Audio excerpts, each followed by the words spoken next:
All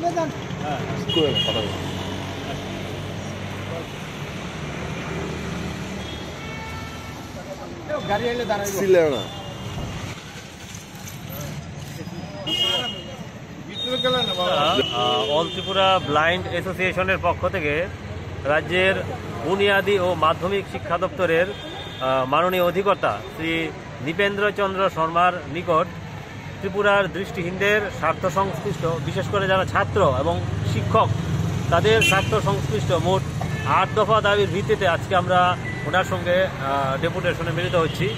এই দাবিগুলি আমাদের দীর্ঘদিনেরই দাবি, অনেকবার বলছি কিন্তু এখনো পর্যন্ত তার কোনো সুরাহা হচ্ছে না।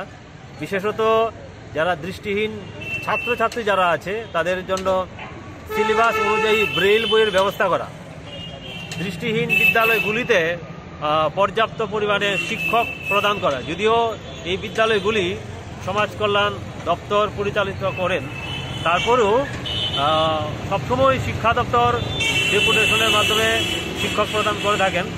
দীর্ঘদিন ধরেই এই যে বিদ্যালয়গুলি দৃষ্টিহীনদের, সেই বিদ্যালয়গুলি শিক্ষক স্বল্পতায় ভুগছেন। 3 নম্বর হচ্ছে যারা দৃষ্টিহীন শিক্ষক রয়েছেন তাদের শ্রেণীকক্ষে পাঠদানের সুবিধার্থে সিলেবাস অনুযায়ী ব্রেইল বইয়ের ব্যবস্থা করা এবং তাদের শিক্ষার যে বিভিন্ন টেকনিক, বিভিন্ন পদ্ধতি, সেই ব্যাপারে তাদের জন্য বছরে 5 দিনের বিশেষ প্রশিক্ষণের ব্যবস্থা করা। চাকুরি এবং প্রমোশনের ক্ষেত্রে বিশেষভাবে সক্ষম ব্যক্তিদের যে 4% সংরক্ষণ, সেটাকে যথাযথভাবে পালন করা।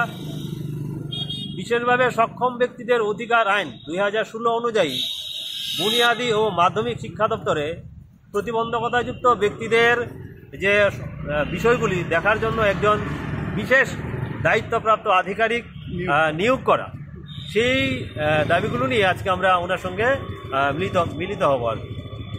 আপনার নামটা কি? আমি মিঠুন সাহা, সাধারণ সম্পাদক অল ত্রিপুরা ব্লাইন্ড অ্যাসোসিয়েশন।